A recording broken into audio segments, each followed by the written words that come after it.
Eles riram quando eu entrei na sala, cada um deles. Ainda ouço aquelas risadas ecoando dentro da minha cabeça, mesmo depois de tantos anos. Suaves no começo, depois mais altas, como uma onda quebrando sobre meu coração frágil. Eu fiquei ali, apertando minha bolsa velha e gasta, fingindo que não notava, fingindo que as risadas não me atravessavam como cacos de vidro. Mas lá no fundo, eu sentia cada sussurro, cada sorriso cruel. Meu nome é Annelise Vermeer, tenho 56 anos, e esta é a minha história. Antes de começar, se você está ouvindo agora, por favor, pare um segundo para se inscrever. Não por mim, mas pelas histórias que todos carregamos dentro de nós. Porque às vezes, uma única história pode mudar a forma como você vê o mundo. Agora, onde eu estava? Ah, sim. Aquela noite. A noite em que entrei na festa de noivado do meu próprio filho. Era para ser uma noite feliz. Uma celebração. Mas a felicidade não era algo que vinha fácil para mim há muito tempo. Eu passei anos afastada, não porque quis, mas porque a vida me empurrou para fora do círculo deles. Meu marido, Jost, foi embora quando o nosso filho, Lars, tinha apenas 13 anos. Ele disse que precisava de espaço, mas o que ele realmente precisava era de liberdade, liberdade da responsabilidade, do amor, de mim. Então, criei Lars sozinha. Trabalhei em 2 empregos, muitas vezes pulava o jantar para que ele pudesse comer, sorria quando estava despedaçada por dentro. E quando ele cresceu e conseguiu aquele grande emprego corporativo em Amsterdã, pensei, finalmente, todas aquelas noites sem dormir valeram a pena. Mas em algum momento no caminho, ele parou de ligar. Sabe, quando as pessoas sobem a escada do sucesso, às vezes esquecem quem segurou a escada firme. Fazia quase 5 anos desde que tínhamos conversado direito. Então um dia, chegou uma carta dele. Segurei aquele envelope por horas, traçando a caligrafia dele com dedos trêmulos. Dentro, havia um convite. Seu noivado. Por um momento, não consegui respirar. Meu Lars ia se casar. E mesmo assim, sem telefonema, sem visita. Apenas um convite impresso. Eu deveria estar brava. Talvez estivesse. Mas mais do que tudo, eu estava desesperada para vê-lo novamente. Para olhar nos olhos dele e encontrar aquele menininho que uma vez segurou minha mão quando tinha medo de trovões. Então, comprei um vestido, nada chique, só um azul simples que combinava com a cor dos meus olhos. Até peguei emprestado um par de saltos da minha vizinha, Marijke. Quando me olhei no espelho, vi alguém que envelheceu rápido demais, mas ainda tentava parecer corajosa. Na noite da festa, o ar lá fora cheirava a chuva. Peguei o último bonde para Haarlem, onde o evento acontecia em uma grande mansão antiga chamada de Wittenhuis. O lugar parecia uma pintura, luzes douradas derramando das janelas altas, música flutuando pela noite. Minhas mãos tremiam enquanto entregava o convite ao porteiro. Ele olhou para ele, depois para mim, e deu um aceno rígido. Quando entrei, parecia caminhar para outro mundo. Lustres brilhavam sobre taças de cristal, pisadas enchiam o ar, e perfume flutuava como névoa. Todos pareciam perfeitos, ricos, confiantes, intocáveis. Hesitei na entrada, apertando o convite. A anfitriã sorriu educadamente, mas seus olhos diziam: "Você não pertence aqui." E talvez eu não pertencesse. Mas entrei mesmo assim. E foi aí que aconteceu, as risadas. Começou de um pequeno grupo perto do bar. Algumas mulheres sussurrando atrás de mãos bem cuidadas, os olhos me escaneando da cabeça aos pés. Alguém murmurou algo que não consegui captar direito, mas o tom dizia o suficiente. Então um homem deu uma risadinha, e outro se juntou. Baixei a cabeça, desejando poder desaparecer. Cada passo parecia mais pesado que o anterior. Procurei por Lars. Meu coração batia tão alto que mal ouvia a música. Mas ele não estava lá, ainda não. Encontrei um canto quieto no fundo, perto da parede, e fiquei ali, invisível novamente. Alguns minutos se passaram antes que uma mulher alta de vestido prateado se aproximasse de mim. Ela parecia elegante, confiante, como se pertencesse a uma família de pessoas que nunca precisaram se preocupar com contas ou corações partidos. Posso ajudar? Perguntou ela, o sorriso afiado como vidro. Estou aqui por Lars Vermeer, disse baixinho, mostrando o convite. Suas sobrancelhas se ergueram ligeiramente. Ah, disse ela, pausando. Você deve ser a mãe dele? Algo no tom dela fez meu estômago revirar. Sim, respondi. Ela sorriu educadamente novamente, mas dessa vez, mais fria. Que adorável! E então se afastou, sussurrando algo para outra mulher antes que ambas olhassem para trás para mim e rissem. Virei o rosto, fingindo não notar. As risadas ao meu redor começaram a soar como estática. Minhas mãos tremiam enquanto segurava a borda de uma mesa, tentando não chorar. Foi quando ouvi uma voz fraca atrás de mim. Quem convidou ela? Alguém disse. Minha garganta apertou. Minha visão embaçou. E então, alguém sussurrou meu nome. Annelies? A sala ficou em silêncio. Virei-me devagar. Era Lars. Ele parecia mais velho, mais alto, mais afiado, vestindo um terno preto sob medida e o mesmo sorriso com covinhas que tinha quando era menino. Mas quando seus olhos encontraram os meus, algo piscou ali, surpresa, confusão, talvez até vergonha. Mamãe, disse ele suavemente, dando um passo à frente. Todas as risadas, todos os sussurros pararam. A sala congelou. Por um segundo, pensei que ele poderia me abraçar. Mas em vez disso, parou no meio do caminho e virou ligeiramente, olhando para a mulher de vestido prateado, a mesma que tinha falado comigo. Ela estava observando, a expressão indecifrável. Lars, disse ela docemente, você não me disse que sua mãe viria. Sua mandíbula apertou. Eu não sabia que ela viria, disse ele baixinho. As palavras me acertaram como um tapa. Não sabia. Eu tinha o convite. O nome dele estava ali, impresso em ouro. Mas naquele momento, entendi. Ele não tinha enviado. Alguém mais tinha. E esse alguém queria que eu estivesse aqui, para me humilhar. Minhas mãos ficaram frias. O chão parecia inclinar debaixo de mim. Ele se aproximou, baixando a voz. Mamãe, talvez possamos conversar depois, tá? Agora não é? Não é o quê? Perguntei, tentando sorrir apesar da dor no peito. O momento certo para ver sua mãe? Ele olhou ao redor nervosamente. As pessoas ainda estavam encarando. Por favor, mamãe, sussurrou ele. Você está fazendo uma cena.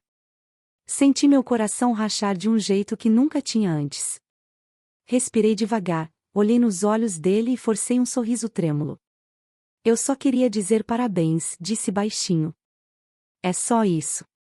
E antes que ele pudesse responder, virei e caminhei em direção à saída. Cada passo parecia levantar uma pedra do meu peito, pesado, doloroso, lento.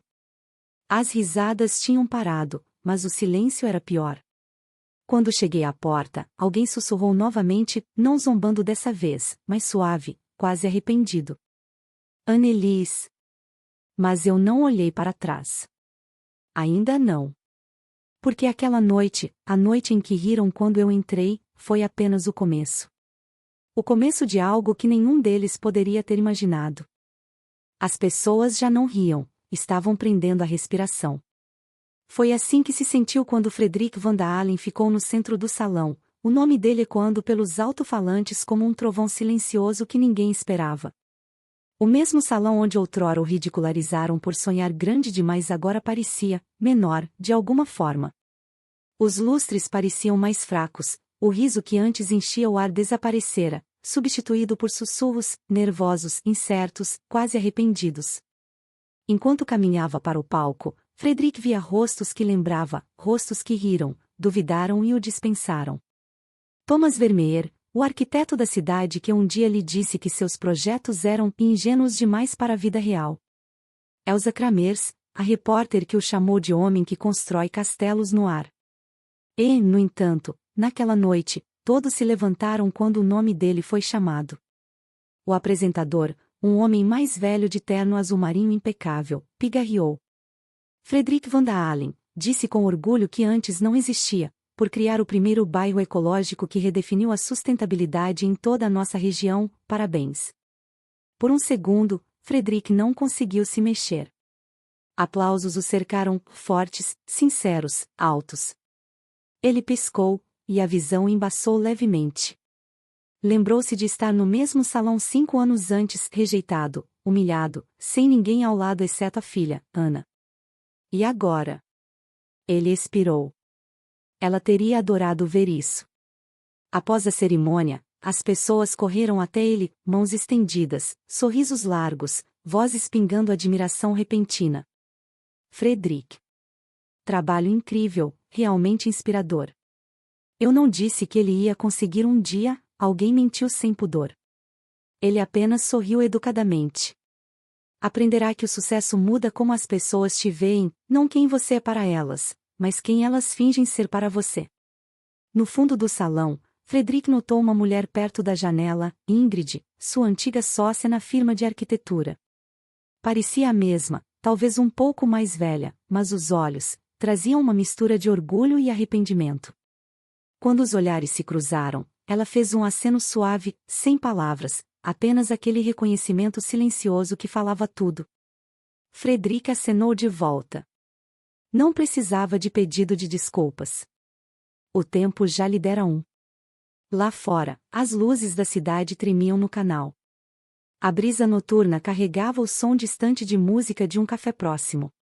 Frederick ficou perto do corrimão, longe da multidão, apenas observando os reflexos ondularem na água. Então veio uma voz familiar atrás dele, baixa, hesitante. Papai? Ele congelou. Aquela voz. Virou-se devagar, e lá estava ela. Ana. Os mesmos olhos, o mesmo sorriso suave. Sua filha, a que partirá anos atrás para estudar no exterior, a que escrevera cada vez menos cartas até o silêncio tomar seu lugar. Frederick não conseguiu falar. Apenas a olhou, como um homem olha para um sonho que achava ter perdido para sempre. Vi seu nome, ela sussurrou, aproximando-se. Estavam passando a cerimônia na TV. Eu tive que vir. Por um momento, nenhum dos dois disse nada. A cidade pareceu pausar ao redor deles. Então ela sorriu levemente. Finalmente veem o que eu sempre vi em você. Frederick riu baixinho, aquele riso gentil, quebrado, que esconde anos de dor. Você sempre acreditou em mim, não foi? Ana assentiu. Mesmo quando você parou de acreditar em si mesmo. Caminharam lado a lado pela rua silenciosa, o som dos passos ecoando suavemente. O ar cheirava a chuva e pão fresco de uma padaria próxima. Frederick olhou para ela, parecia tão adulta agora, mais confiante, mas ainda havia aquela bondade infantil nos olhos. Eu costumava imaginar esse momento, ele disse baixinho. Não o prêmio, só você voltando. Ela sorriu, olhando para ele. E agora é real. Ele assentiu devagar. Sabe, quando entrei naquele salão hoje à noite, todos viraram e me encararam de novo. Igual antes. Mas dessa vez eu não liguei. Porque você não tinha mais nada a provar, Ana disse suavemente. Frederick olhou para o céu nublado. Não, porque finalmente entendi, o riso deles nunca foi sobre mim. Era sobre o medo deles de tentar. Ana deslizou a mão na dele. E você tentou mesmo assim. Ele sorriu. Sim. E talvez seja só isso que importe no final. Chegaram a uma pequena ponte sobre o canal, a mesma onde ele estivera anos atrás, pensando em desistir. Naquela noite, as luzes da cidade dançavam na água como pequenas chamas douradas. Frederick parou e virou-se para a filha. Você lembra o que me disse naquele dia em que todos riram? Ana pensou um instante, depois riu baixinho. Eu disse, papai, um dia vão sussurrar seu nome, não por pena, mas por respeito. Ele assentiu, os olhos marejados. E você estava certa. Ficaram ali em silêncio por um tempo, a cidade viva ao redor, carros passando, risos flutuando dos cafés, o zumbido suave da vida seguindo. Então Ana falou, a voz tremendo levemente. Desculpe, papai, por ter ido embora quando você precisava de mim. Ele balançou a cabeça. Não, minha querida. Você fez o que eu te ensinei, ir atrás dos seus sonhos. E porque você fez, eu continuei atrás dos meus. Lágrimas rolaram pelo rosto dela. Senti sua falta. Ele sorriu, limpando suavemente as lágrimas. E agora você está aqui. Isso me basta. Ao longe, os sinos da igreja tocaram, meia-noite. Frederico olhou de volta para o salão, agora silencioso e escuro, e depois para a filha ao seu lado. Tudo o que ele sempre quis não estava mais em prêmios ou reconhecimento. Estava ali, na presença quieta da única pessoa que nunca parou de acreditar nele. Enquanto caminhavam para casa juntos, Frederic se sentiu mais leve do que em anos. Pensou nas pessoas que outrora riram, talvez agora sussurrassem seu nome de outro jeito. Mas isso não importava mais. Porque pela primeira vez na vida, ele não caminhava sozinho. E para Frederic van Dalen, essa era a verdadeira vitória. Na manhã seguinte à cerimônia, Frederic van Dalen acordou mais cedo do que o costume. A luz que entrava pelas cortinas desenhava listras douradas no chão de madeira. Pela primeira vez em muitos anos, ele não acordou com o peso do arrependimento apertando o peito. Havia paz no zumbido suave da cidade, paz no som da chaleira fervendo e paz em saber que Ana ainda estava lá, dormindo no quarto ao lado. Ele olhou para o velho porta-retrato na prateleira, aquele de anos atrás, quando ele e Ana construíram juntos a primeira casinha de modelo. Ela tinha apenas 10 anos, as mãos cobertas de cola e o riso ecoando pelo apartamento pequeno. Aqueles eram os dias antes de a vida se complicar, antes da rejeição, da distância, antes do orgulho roubar o que o amor deveria ter protegido. Ele sorriu levemente. A vida dera voltas, mas, de algum modo, eles voltaram a se encontrar. Pela metade da manhã, Ana acordou e se juntou a ele à mesa. O cheiro de café e pão fresco enchia o ar. Ela ficou quieta por um instante, apenas observando o rabiscar no caderno. Você está desenhando de novo, disse ela, baixinho. Frederic assentiu. Não consigo parar agora. É quem eu sou. Ela se aproximou mais. O que é desta vez? Ele sorriu. Algo novo. Uma casa comunitária, para gente como eu. Para sonhadores, para aqueles que ouviram que não eram suficientes. Os olhos de Ana se suavizaram. Isso soa lindo. O lápis de Frederic desacelerou. Sabe, por tanto tempo eu quis vingança. Quis que eles vissem o que perderam quando riram de mim. Mas agora, acho que a melhor vingança é a paz. Viver em silêncio, construir algo bom e perdoá-los, não porque merecem, mas porque eu mereço paz. Ana estendeu a mão pela mesa e cobriu-a dele. Você já venceu, papai. Naquela tarde, saíram juntos, caminhando pelo mesmo bairro onde Frederico um dia fora ridicularizado. Algumas das velhas caras ainda estavam lá, mais velhas agora, mais lentas, mais reconhecíveis. As pessoas acenavam, algumas paravam para felicitá-lo. Era estranho como a admiração substituía o deboche com tanta facilidade. Frederic sorria educadamente para cada um, mas seu coração já não buscava aprovação. Não sentia mais amargura, apenas uma compreensão silenciosa de que a vida sempre encontra um jeito de se equilibrar. Ao atravessar uma pequena ponte sobre o canal, Frederic parou e olhou para a água lá embaixo. O sol se punha, tingindo o céu inteiro de âmbar e ouro. Ana parou ao seu lado, o cabelo captando a luz, o sorriso suave e orgulhoso. Lembra, disse ela, de quando a gente via o pôr do sol daqui quando eu era pequena? Frederic assentiu. Lembro. Você dizia que o céu parecia uma pintura. Ela riu. E você dizia que todo o pôr do sol era prova de que os fins podiam ser bonitos.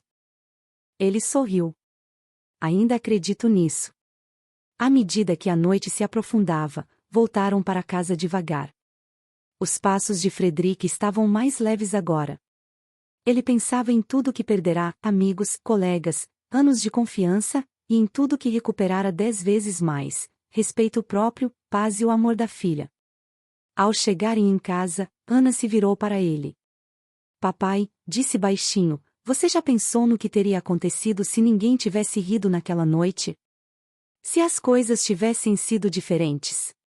Frederic pensou por um longo momento, depois balançou a cabeça suavemente. Se não tivessem rido, eu não teria lutado. E se não tivesse lutado, não teria descoberto quem eu realmente sou. Ana sorriu com os olhos marejados. Você transformou dor em algo lindo. Ele sorriu de volta. A dor ensina a ver beleza onde os outros ignoram. Ficaram um tempo na porta, apenas olhando a cidade. Então, baixinho, Ana disse, tenho orgulho de você, papai. A garganta de Frederic se apertou. Não, minha querida, sussurrou. Sou eu que tenho orgulho de você, por voltar, por me perdoar, por acreditar quando eu não conseguia. Ela o abraçou, e por um longo tempo nenhum dos dois falou. Os anos entre eles, a distância, a mágoa, o silêncio, derreteram naquele único abraço. Alguns meses depois, o novo projeto de Frederic estava pronto, um prédio pequeno e iluminado à beira do canal, com janelas amplas, jardins cheios de cor e uma simples placa de madeira que dizia, Casa do Sonhador. Não era grandioso, mas as pessoas vinham, os solitários, os esquecidos, os que carregavam sonhos partidos. E no riso deles, nas histórias, Frederic ouvia o som da cura. No dia da inauguração, Ana estava ao seu lado, sorrindo enquanto crianças corriam pelo pátio. Repórteres tiravam fotos, vizinhos aplaudiam, mas os olhos de Frederic estavam fixos na água além do prédio. O mesmo canal que um dia refletira sua solidão agora refletia algo completamente diferente, paz.